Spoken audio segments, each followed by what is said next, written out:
आज हम सब केवल दियार दहन का पवित्र पर्व मनाने के लिए यहाँ एकत्रित नहीं हुए, बल्कि आज हम समय और शाश्वतता के संगम पर खड़े हैं और नारी शक्ति को नमन करते हुए परिवार की आत्मीयता और ब्रह्मांड की चेतना के साक्षी भी बनने वाले संपूर्ण विश्व में सनातन संस्कृति के जो फॉलोअर्स हैं उनके लिए ये बड़े गर्व की बात है कि कश्मीरी पंडित समुदाय के लिए महाशिवरात्रि यानी हेरथ केवल एक दिन का नहीं बल्कि 21 दिवसीय अनुष्ठान होता है।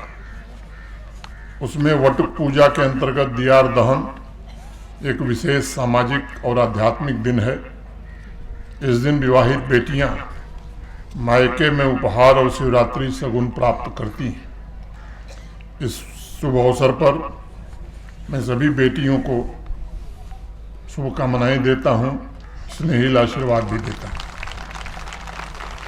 विशेष रूप से अपनी बेटियों से कहना चाहता हूं कि दियार दहन हमारे संस्कृति एवं संस्कार में केवल पंचांग की एक तिथि नहीं है, यह हमारे सनातन समाज की आत्मा का एक उत्सव है। यह उस आस्था का उत्सव है जिसने सदियों के उतार चढ़ाव, विदेशी आक्रमण, विस्थापन की पीड़ा और संघर्ष के बावजूद भीतर से टूटने नहीं दिया समाज को। आज जब बेटियां अपने मायके की देहरी पर पुनः कदम रखती हैं तो मैं मानता हूं कि वे अपने साथ पीढ़ियों से चली आ रही परंपरा की अविच्छिन्न डोर भी लेकर के प्रस्तुत होती हैं और समाज में एक नई जीवंतता का जन्म होता है। आज के इस अवसर पर मैं कल्चरल हेरिटेज सेंटर के शिलान्यास की भी इस ट्रस्ट को और कश्मीरी पंडित समुदाय को हृदय से बहुत बहुत बधाई देना चाहता हूँ। आज से ठीक 3 वर्ष पूर्व इसी अवसर पर मैं यहाँ आया था। उस समय ट्रस्ट के लोगों ने और आप में से बहुत सारे महानुभावों ने ये बात कही थी, तो उस समय मैंने कहा था कि कोशिश की जाएगी। मैं आभारी हूँ NHPC का, जिन्होंने 6 करोड़ 60 लाख रुपए की लागत से यहाँ infrastructure development, community facilities enhancement, development of ghat, construction of parking, construction of yagyashala, construction of protection wall and compound wall, finishing of existing building, providing gate, ये एक परियोजना तैयार की है जिसके प्रथम चरण का टेंडर हो गया है। कल वो टेंडर खुलने वाला है। पूरे परियोजना को 18 महीने में बना करके पूरा करने का लक्ष्य रखा गया है। मैं उम्मीद करता हूँ कि समय सीमा के भीतर ये परियोजना पूरी होगी। मैं जानता हूँ कि आपकी जो अपेक्षाएं हैं वो इससे भी बड़ी हैं। बीच बीच में आप में से अनेक लोग मिलते रहे हैं, अपनी भावना प्रकट करते रहे हैं। मैं कह सकता हूं कि एक अच्छी शुरुआत हुई है और मां भद्रकाली की कृपा से पूर्णता को भी जरूर प्राप्त करेगी, ऐसा मैं सोचता हूं। हमारी सनातन परंपरा पूरी दुनिया में सबसे अद्वितीय है। अगर हम 21 दिवसीय महाशिवरात्रि उत्सव को देखें तो अलग अलग आध्यात्मिक रंग हमें नजर आते हैं। वटुक पूजा के दौरान जो उपहार और आशीर्वाद दिए जाते हैं वे सिर्फ वस्तुओं का आदान प्रदान नहीं है, वो हमारी संस्कृति, सनातन परंपरा की स्मृतियों, संस्कारों और आत्मिक ऊर्जा का संचार है। यह उत्सव वास्तव में मातृशक्ति का सम्मान है जो न केवल जीवन देती हैं बल्कि हर जीवन को वो दिशा, करुणा और अर्थ भी प्रदान करती हैं। मैं मानता हूं कि मातृशक्ति हमारी सभ्यता की नसों में आज भी प्रवाहित है और उसी शक्ति का सजीव उत्सव आज हम माता भद्रकाली की इस पावन भूमि पर देख पा रहे हैं। 15 तारीख को मनाए जाने वाले महाशिवरात्रि के उत्सव के विषय में सोच रहा था कि दियार दहन के उत्सव में जैसे हमारी बेटियां अपनी जड़ों की ओर लौटती हैं, वैसे ही हम भी तो महाशिवरात्रि का पावन पर्व जब मनाते हैं तो आध्यात्मिक जड़ों की ओर लौटने का प्रयत्न करते हैं या भगवान से उसका आशीर्वाद हमें देते हैं। बाबा भोलेनाथ हमें स्मरण कराते हैं कि हम एक विराट अस्तित्व की संतान हैं। उनकी पूजा प्रार्थना के साथ चल रही हमारी आध्यात्मिक यात्रा हम सबके जीवन के लिए प्राणवायु की तरह काम करती है। उसके बिना जीवन अर्थहीन है, शुष्क है। ध्यान और अध्यात्म की यात्रा के बिना बाहरी जगत में इंसान शायद बहुत कुछ प्राप्त कर सकता है, लेकिन वो स्वयं को खो देता है। और इसलिए जीवन में संतुलन के लिए अध्यात्म और बाहरी जगत, जब दोनों यात्रा एक साथ चलती है तब हम उसे प्राप्त कर सकते हैं।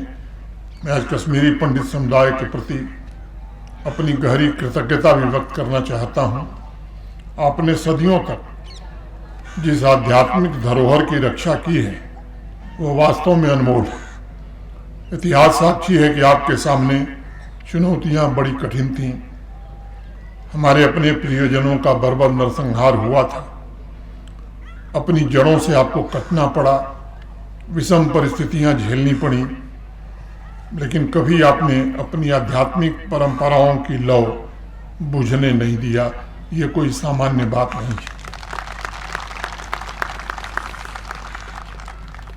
आपने आध्यात्मिक परंपरा को जीवंत साधना के रूप में जिया है और सदैव भारत की सनातन चेतना के ध्वजवाहक की जिम्मेदारी भी आपने निभाई है। हमारे यहाँ तो हमारी संस्कृति में कहा भी गया, आत्मानं विद्धि ये न ब्रह्म ग्रहम तेन विद्धि स्वात्मनां जाननम ब्रह्म जानाति परमात्मनम सह। आत्मा को जानो जिससे ब्रह्मांड जाना जाए, यानी अपने स्वरूप को जानने वाले परमात्मा को भी हमें जानना है। यही महाशिवरात्रि का संदेश भी है। शिव उस परम सत्य का नाम है जो हर कण कण में विद्यमान है। शिव चेतना है, शिव आधार है, जिस पर समस्त अस्तित्व टिका हुआ है। और मैं मानता हूं कि शिव की आराधना से ही स्वयं को जाना जा सकता है। ये सच है कि ध्यान और साधना के माध्यम से भगवान भोलेनाथ के मंदिरों में की गई हमारी परंपरागत उपासना के द्वारा ही हम आत्म साक्षात्कार कर पाते हैं। इसलिए हमारे धर्म ग्रंथों में लिखा गया है कि भगवान भोलेनाथ हम सबके भीतर है। भगवान शंकर की आराधना द्वारा जिस क्षण चेतना में दिव्य प्रकाश की किरण प्रवेश कर जाती है, उसी क्षण हमारे जीवन के सारे प्रश्नों के उत्तर भी मिल जाते हैं। उपनिषद में हमारे यहाँ कहा गया, तत्त्वमसि श्वेत केतो, तू वही है, यानी जीवात्मा ब्रह्म का अभिन्न अंग है और शक्ति समस्त सृष्टि का मूल है। हमारी संस्कृति ये भी कहती है, या त्वं स्वरूपम यत् स्वामाहुर्दृषि।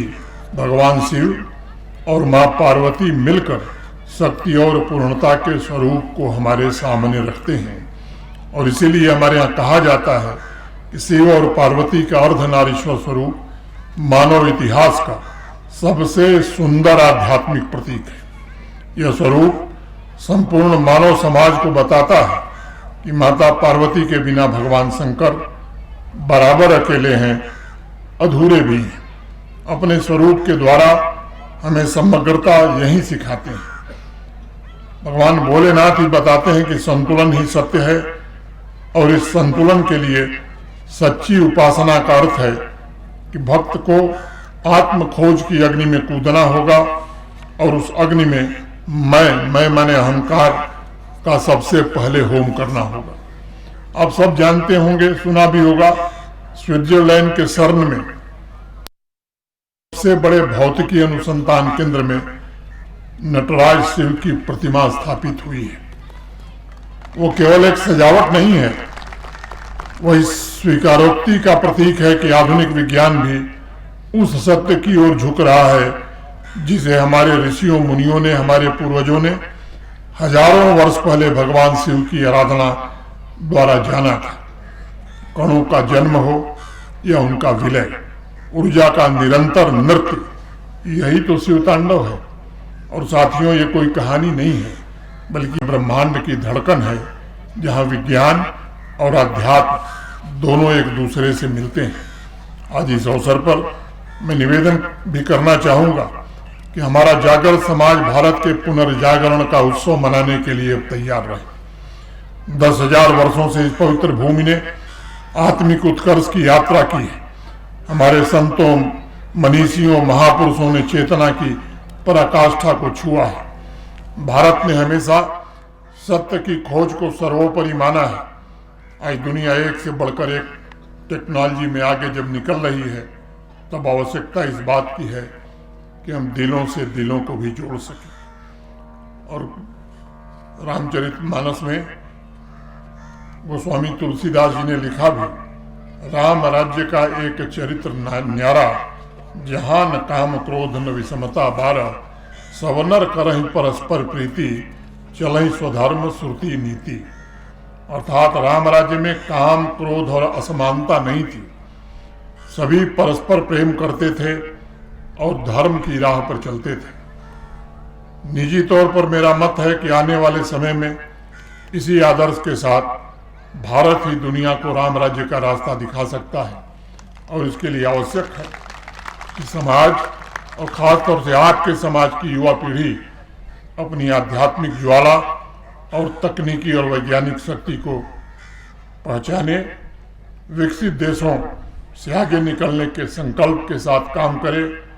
मेरा मानना है कि भारत की शक्ति सिर्फ इसके ह्यूमन रिसोर्स, उसके innovation, startups, science, space, technology या सुपर कंप्यूटर्स में नहीं है, बल्कि भारत की असली ताकत उस आंतरिक आध्यात्मिक अग्नि में है जो हजारों वर्षों से तप, ध्यान और आत्मानुशासन से प्रज्वलित होती रही है। यह शक्ति ही भारत को विशेष बनाती है। और मैं मानता हूं कि 2047 में विकसित भारत के लिए हमें अगर दुनिया के बाकी देशों के साथ खड़ा होना है, तो ये शक्तियां भी हमें चाहिए। मैं बराबर एक बात कहता हूं कि भारत के पास साइंस भी है और संस्कार भी है, और इसलिए भारत एक साथ 2 क्रांतियां कर रहा है और कर सकता है। एक बाहरी क्रांति जो इंफ्रास्ट्रक्चर, आर्टिफिशियल इंटेलिजेंस, डिजिटल अर्थव्यवस्था को सशक्त बनाएगी, और दूसरी जो क्रांति है वो आंतरिक क्रांति है जो चेतना, मूल्य और वैश्विक समाज के जीवन दृष्टि को रूपांतरित कर सकेगी। हम सिर्फ क्वांटम कंप्यूटिंग में नहीं उपलब्धियां हासिल कर रहे हैं, बल्कि हम क्वांटम चेतना को भी जीने का प्रयत्न कर रहे हैं। यह दोहरी क्रांति भारत को केवल समृद्ध नहीं, बल्कि संतुलित महाशक्ति बनाती है। प्राचीन भारत की ज्ञान प्रणाली ने यह सिद्ध भी किया कि स्पिरिचुअलिटी और साइंटिफिक डिस्कवरी ये कभी एक दूसरे के विरोधी नहीं रहे। हमारे समाज के लिए साइंस लैब और मंदिर, आश्रम एक दूसरे के विरोधी कभी नहीं है, बल्कि एक ही यात्रा के ये 2 पड़ाव हैं जिसे हमारी परंपरा, हमारी संस्कृति मानती रही। हमारे ऋषि मुनि ही वैज्ञानिक थे। वो दोनों भूमिकाओं का निर्वहन अच्छे से करते थे। तभी तो विश्व इस बात को स्वीकार कर रहा है आज कि भारत ने दुनिया को ज्ञान और आध्यात्म दिया है और उसके आधुनिक विकास के मार्ग को भी प्रशस्त किया है। इसके पीछे जो सबसे महत्वपूर्ण कारण है कि तप, पूजा, ध्यान, इसी से स्पष्टता आती है, और जब स्पष्टता आती है तभी इंसान श्रेष्ठ निर्णय ले सकता है। जब एक इनोवेटर के भीतर स्थिरता होगी, तब उसका इनोवेशन केवल तेज नहीं, बल्कि सबसे अलग, समाज और राष्ट्र के लिए एक जिम्मेदार इनोवेशन होगा। और इसलिए मैं समझता हूं कि भारत की आध्यात्मिक आत्मा टेक्नोलॉजिकल रिवॉल्यूशन को मानवीय बनाती है। दुनिया के किसी दूसरे देश के लिए में यह संभव नहीं है, और यही गुण है जिसके कारण भविष्य में वैश्विक नेतृत्व के लायक केवल भारत है और कोई दूसरा नहीं है। मैं आप सभी को महाशिवरात्रि की भी आज अग्रिम बधाई देता हूं, और दियार दहन के उत्सव के लिए सभी बेटियों को आशीर्वाद और प्रणाम करता हूं। आप सबके प्रति हृदय से कृतज्ञता ज्ञापित करते हुए मां भद्रकाली का आशीर्वाद मांगते हुए अपनी बात पूरी करता हूँ। हर हर महादेव।